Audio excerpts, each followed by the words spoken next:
Hi there. Well, we're finally past that midway point of the semester. We're approaching the end. It's going to really fly by. At this point, you may be feeling a little burnt out. That's okay, because I've been feeling burnt out since like week 2. So really, we're in the same boat. But anyways, we're given a question. 9.1.3. Decide whether the following relation is reflexive, symmetric, antisymmetric, and or transitive. And we're given the following set, 1 through 4, so we're not allowed to use any numbers in any of these pairs that isn't 1, 2, 3, or 4. Okay, so first we decide whether this is reflexive. Now recall, a relation is reflexive if every pair x comma x is in the relation for every x in the set we're given. Now the set we're given is 1 through 4, and our relation is given right over here. So then, is this reflexive? Because we have 2 comma 2, we have 3 comma 3, but we do not have 1 comma 1 or 4 comma 4. So, is it reflexive? And it's not, because we don't have 1 comma 1 or 4 comma 4. They are not in our relation. We need to determine whether our relation is symmetric. And recall, it's symmetric if for every pair y comma x in the relation, they're in the relation when the reverse of that pair is also in the relation for every x comma y in A. Okay, so really all that means is that if we have something like 2 comma 3, for example, then we should also have 3 comma 2. We should have the reverse of that pair. There should be symmetry between all the pairs. And of course, this relation is not symmetric because, for example, we have 2 and 4, but we don't have 4 and 2. So by counterexample, we say no, it's not symmetric because we have 2 and comma 4 in the relation, but we do not have 4 comma 2. It's not in the relation. Next, is it antisymmetric? The definition of antisymmetry is if for all pairs x comma y in the relation and y comma x in the relation, this is only possible when x is equal to y. So what we're saying is that there is no symmetry amongst our pairs unless that pair has the same 2 elements. So for example, 2 comma 2 is allowed and it can still be antisymmetric. Okay, however, 2 comma 3 and 3 comma 2 is not allowed. So because of that, we say no, it is not antisymmetric. 2 comma 3 and 3 comma 2 are both in the relation. So there is at least one case of symmetry amongst our pairs, meaning that the entire relation is not antisymmetric. A relationship is transitive when for every pair x, y in the relation and y, z is in the relation, then x, z is also in the relation for every x, y, and z. And really all this means is that if we have some pair, for example, 2 comma 2, then we look at every other pair that ends or begins with a 2. There's a 2 on the left-hand side. So there's a 2 right here. So we have 2 comma 2 and 2 comma 3. Because the 2 on the right side of this first relation matches the 2 on the left-hand side of this second relation, there should exist a pair 2 comma 3. And there does. This pair right here satisfies that condition. So there's some transitivity right there. It's not transitive if there is a single set of pairs which fails this condition. And just looking at it here, it doesn't look like it, right? So we have 2 comma 3, so we look at every pair that begins with a 3. Well, this begins with a 3 and ends with a 2. So because these 3's match up, there should be some pair 2 comma 2, and it's satisfied right there. So it looks like this relationship is transitive because this condition holds for all of the values. Therefore, we will say yes. How about this one now? We have 1, 1, 1, 2, 2, 1, 2, 2, 3, 3, and 4, 4. Okay, so we have our pairs. Is this relation reflexive? Well, it's reflexive if each value in the set has a reflexive pair associated with it. We have 1, 1, we have 2, 2, we have 3, 3, and we have 4, 4. So yes, it is reflexive. Is it symmetric? Well, we check all the pairings where the values, the two elements differ and see if there's a reverse pair to correspond to it. We have 1 and 2, and we also have 2 and 1. And this is the only pair we have to check. We don't check symmetry in pairs that don't exist. So because the only pair which we need to check for has a reverse pair that is symmetric to it, symmetry does hold. So yes, symmetry holds because we have 1, 2 and 2, 1 both in our relation. Is it antisymmetric? Well, it's not antisymmetric for the same reason that it is symmetric. We have a symmetric pairing, so no. And is it transitive? Well, there's not really many transitive pairings to check. We have 1, 2, and we have 2, 1, so this means we should have a 1, 1, and we do. We have a 1, 1, so transitivity holds in all cases, so then yes, it's transitive. Okay, we have this short relation, only 2 pairs, 2, 4, and 4, 2. Is it reflexive? Well, no. That's easy enough. For example, 1, 1 is not in the relation, just a counterexample. Is it symmetric? Well, it is symmetric because we only have 1 pair to check, and that's 2, 4, and 4, 2 does exist, so it is symmetric. It's not antisymmetric because we have a case of symmetry. Finally, is it transitive? Well, we have 2, 4. We have this 4 should match with the left-hand side of another pair. So we have 4, 2. We should have 2, 2, but we do not. So no, transitivity does not hold. A short one. We have 1, 2, 2, 3, and 3, 4. Is it reflexive? Well, no. We could give any counterexample. For example, we do not have 4, 4. It's not in the relation. Is it symmetric? Well, we have 1, 2. We should have a 2, 1, right? But we don't see it anywhere. So we can stop right there. We already know it's not symmetric because we have 1, 2 in the relation, but we do not have 2, 1. It's not in the relation, so it fails to be symmetric in at least one case. So therefore, the relation is not symmetric. Is it antisymmetric?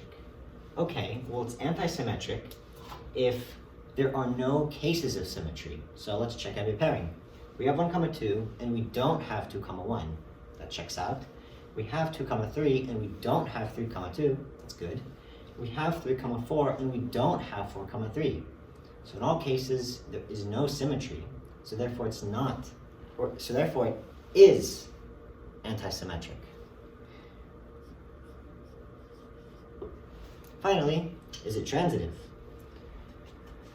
Well, we have, for example, 1, 2. We see that the right 2, the right element of this pair, matches with the left element of this pair. We also have 2, 3. These are both in the relation. This implies we should have 1, 3, right? Is 1, 3 in the relationship? No, it's not. And so it's not transitive. We have this relationship here. It's clearly reflexive. It has all the reflexive pairings we need, one for every element within the set we're given. So yes, it is reflexive. Is it symmetric? And the answer, surprisingly, is yes, it is symmetric. In a sense, because there are no symmetric, pairings where the two elements differ, since there's no pair to check for symmetry on, we've technically checked all the pairings that exist. It's just that none exist to check. So symmetry holds because for all the pairs that do exist, and there are none, symmetry holds. So therefore the relationship is symmetric.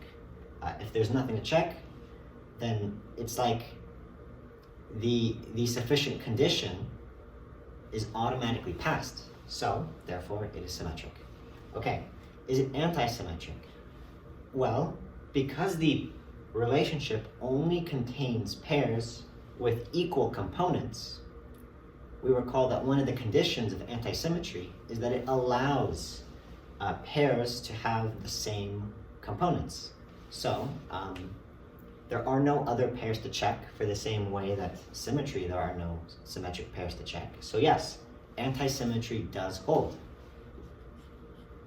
And for the same reason as symmetry and antisymmetry, transitivity also holds. There is nothing to check. The sufficient condition, the left-hand side of the application, is automatically passed. So yes, it is also transitive. Is it reflexive? And no, clearly it doesn't have 1, 1, for example. Is it symmetric? We have 1, 3, but we do have 3, 1. Okay, there's some symmetry. How about 1, 4? Well, there is no 4, 1. So no, the relationship is not symmetric. We have 1, 4 in the relationship, but 4, 1 is not in the relationship. Is it antisymmetric? Well, we already proved that it's also not antisymmetric because there is a case of symmetry. We have 1, 3 and we have 3, 1. So it's both not symmetric and not antisymmetric, which is totally possible. Finally, is it transitive? Well, let's use the same example. We have 1, 3, we have 3, 1. This implies there should exist a 1, 1. And does it? Well, no, it does not. So it's not in the relationship, the implication fails, and it's also not transitive. What can we say about the following relation? Is it reflexive, symmetric, antisymmetric, and or transitive, given that A and B are both in the relation, if and only if A is taller than B? Well, is it reflexive? If A is taller than B.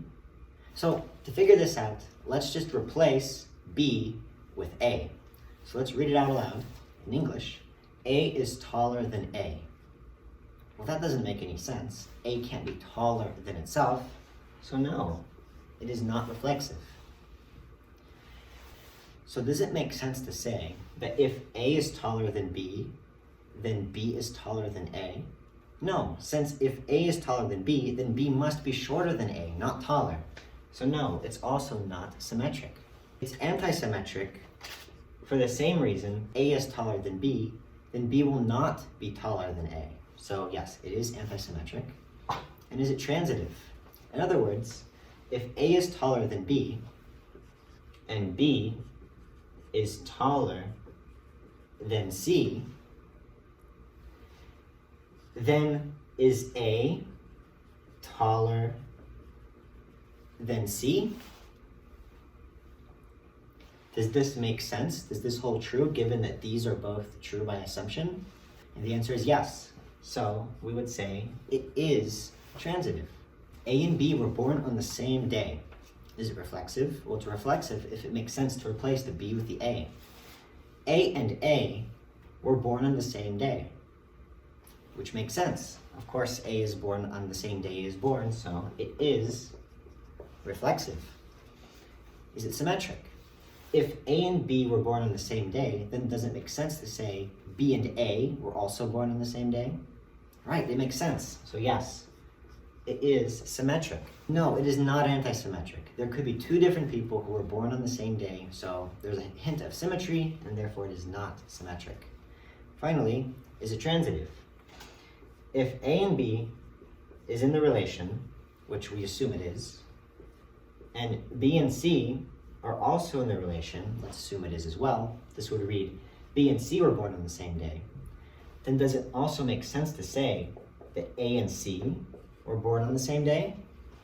The answer is yes. So it is transitive because of that. A has the same first name as B.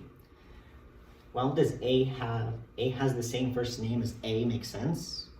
Right, you can have the same first name as yourself, so yes, it is reflexive. If A has the same first name as B, does it make sense to say that B has the first name as A? Right, so we can exchange the A's and the B's, and it still makes sense, so it is symmetric. It is not antisymmetric because we can have two different people with the same name. Finally, is it transitive? Right, it is. If A has the same name as B, and B has the same name as C, then don't A and C also have the same name? Right, they all have the equal same name, so yes, it is transitive. A and B have a common grandparent. Do A and A have a common grandparent? Right, you have the same common grandparent as yourself, so it is reflexive. Do B and A have a common parent if A and B have a common parent? Right, they do, so it's symmetric. It's not antisymmetric because there's a hint of symmetry, and for transitivity, it actually does not hold, right? Because A and B could have some common grandparent, B and C could have a different common grandparent. So then transitivity does not hold. This does not imply that A and C have the same common grandparent. So now, let's do a bonus question. Draw a digraph and a matrix with the following relation. We have 1, 3, 1, 4, 2, 3, 2, 4, 3, 1, and 3, 4. This is the same as part F from the previous question. All right, so we know how to draw a digraph, right? Recall that the set we're given is 1 through 4. So we're going to have 4 nodes on our digraph. These 4 nodes represent the different elements within our set. So we have 1, 2, 3, and 4. From there, it's a digraph, which means it's directed. So every relation goes in one direction. We have 1, 3. So this means that 1 has a relationship with 3 going from 1 to 3. So 1 points to 3. We have 1, 4, 2, 3, 2, 4, 3, 1, and finally 3, 4. All right, we're done with that. This completes our digraph. This is also known as graph theory, and we'll get back to that like 2 weeks from now. But it also wants us to draw a matrix so we can represent this digraph and this relation with an adjacency matrix. So let's do that. Recall that the numbers which represent the rows denote the left component of the pairs, and the numbers which denote the columns are betokened by the right component of the pairs. All right, so we have 1, 3, which means we go down 1 and across 3. This relationship exists, so we put a true or a 1 in that place on the adjacency matrix. Okay, we have 1, 4. We have 2, 3, down 2 across 4, down 3 across 1, down 3 across 4, and this completes the following relation using the adjacency matrix. We place a 0 at every pair which does not exist in our adjacency matrix. So let's fill the blanks in with zeros. Each of these represents the same relation, so they're all identical, they're just a different way of representing the same thing. You know, I used to drink a lot of coffee, but now the taste kind of sickens me, so I've moved over to tea, which is just as good. Is it reflexive? If we were to input, for example, 2, 2, what do we get? We get 2 is equal to plus or minus 2. And this is true for any possible real number we might input. So yes, it is reflexive because it holds for all reflexive pairs. Is it symmetric? Well, it is symmetric. So let's choose one pairing for which this holds true. Let's take 3, -3. We get 3 is equal to plus or minus -3. We get to choose whichever we want, so we choose the negative, and then this becomes positive. 3 is equal to 3, so it holds. The same holds true on the pairing -3 and 3, so symmetry holds in all possible cases. Is it anti-symmetric? Well, no, for the same reason it is symmetric, it's not anti-symmetric. Finally, transitivity does hold as well. This is a great example. We have 3, -3. We have -3 and 3 all in the relationship. This implies 3, 3 should also be in the relationship. 3 is equal to plus or minus 3, and it is. If you drop that negative, then 3 is equal to +3 holds, and we'll see that that is true in all possible cases. Is x minus y rational? Well, does it make sense to say that x minus x is rational? Well, x minus x is always 0, so 0 is rational, so it holds true. Yes, it is reflexive. By the way, a rational number is something that can be obtained by dividing two integers, so just keep that in mind. Is it symmetric? If we plug in one pair and it's rational, and we plug in the reverse pair, then it will also be rational. It's just part of the nature of the negation. So yes, it is also symmetric. It's not anti-symmetric. For example, 1, 2 is rational, but 2, 1 is also rational, right? So no, it's not anti-symmetric. Is it transitive? Well, this is a little harder. We're gonna have to use some symbols here. So let's say that if x minus y is rational and y minus z is rational, then x minus z, what does that equal? Well, x minus z is simply equal to x minus y plus y minus z. X minus y plus y minus z is the sum of two rational numbers, which of course is rational. So by giving kind of a direct proof here, we've shown that this is transitive. We have x is equal to 2y. Let's plug in an example to show whether or not it's reflexive. If we input 1, 1, we get 1 is equal to 2 times 1. Now, is 1 equal to 2? Does that hold true? No, so no, it's not reflexive, and here's a counterexample. Is it symmetric? Well, let's plug in 1, 1/2. We get 1 is equal to 2 times 1/2, which holds true. That's 1 equal to 1. Let's plug in the reverse pair. Let's plug in 1/2, 1. We get 1/2 is equal to 2 times 1, which clearly does not hold, so it fails to be symmetric. No. For this, let's show direct proof.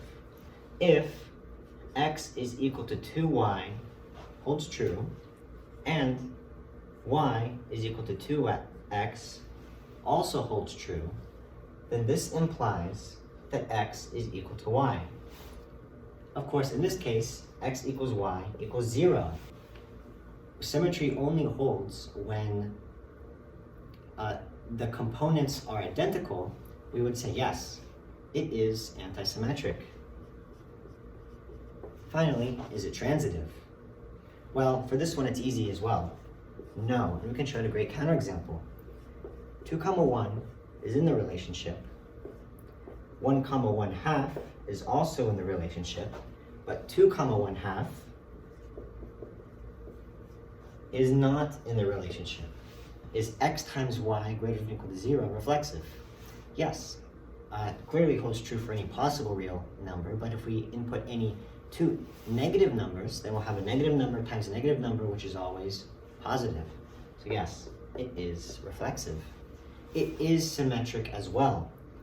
And that's because multiplication is commutative, just like addition. Is it antisymmetric? Well, no, for the same reason it is symmetric, it's not antisymmetric. Finally, is it transitive? No as well. If we input 2, 0, and we also input 0, -2, the zeros match, the 0 on the first component matches the left-hand side of the second component, so this means 2, -2 should also be in the relation. But 2 times -2 is a negative value. It's not greater than or equal to 0, so it's not in the relationship. The implication fails, and it's not transitive by a counterexample. It's 1 or y equals 1. Is it reflexive? Well, let's plug in, for example, pi, pi. Pi is a real number. Does this pair hold true? No, pi is not 1, and pi is also not 1. So, no. Here's a great counterexample. It's not in the relationship. Is it symmetric? The answer is yes. That's because the OR operator is commutative. Okay, is it antisymmetric? Well, no. For example, we can input 1, square root of 2, say that's in the relationship, but square root of 2, comma 1 is also in the relationship. So x is 1 in the first case, and y is 1 in the second case. So there's some symmetry. It's not antisymmetric. Finally, is it transitive? No as well. We have 2 comma 1, and we also have 1 comma pi. If these are both in the relationship, this implies that 2 comma pi should also be in the relationship. But neither 2 nor pi is 1, so therefore it fails transitivity in one case. It's not transitive. Okay, let's determine whether this matrix satisfies some or all of the following properties. Now remember, a matrix is the same thing as a relation. It's, instead of being represented with pairs, it's represented with a grid. But it's the same thing, right? Because the rows represent the left side of a pair. For example, this is 1, 2, 3, 4. And the columns represent the right component of a pair. 1, 2, 3, 4. So if we were to ask, is 1 comma 2 in our relationship? We would go down 1 and across 2, and because we see a 1, we would say yes, 1 comma 2 is in our relationship. So it's the same thing.